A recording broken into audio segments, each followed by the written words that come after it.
Sir వాక్యం మాకెక్కదు sir, పాస్టర్లు చెప్పే మాట నమ్మం సార్. మరేం కావాలి?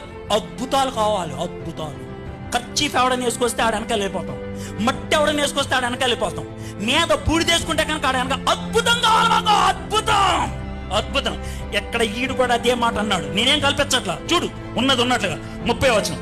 అతడు తండ్రివైన అబ్రహామా అలాగూ అనవద్దు, మృతుల్లో నుండి ఒకడు వారి యొద్దకు వెళ్ళిన ఎడల వారు మారు మనసు పొందుతారని చెప్పాను. అయ్యా, ఒక అద్భుతం జరిగితే ఎవడైనా సమాధులంచి బయటకు వచ్చేస్తా లేచొచ్చాడు రా అని నమ్ముతారు సార్ అని అంటే అబ్రహాం అన్నాడు సార్, హలో దేవుని వాక్యం నమ్మనోడు అద్భుతాన్ని నమ్ముతాడంటే మేము చోరూపు పెట్టుకున్నాను రా చెప్పరా.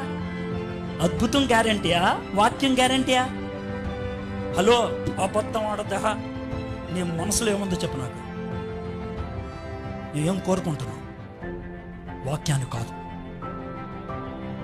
అద్భుత స్వస్థత సభలంటే ఎగేసుకుంటూ వెళ్తారే, వాక్యం చెప్తానంటే లేదా మీకు? ఇక్కడ చూడండి,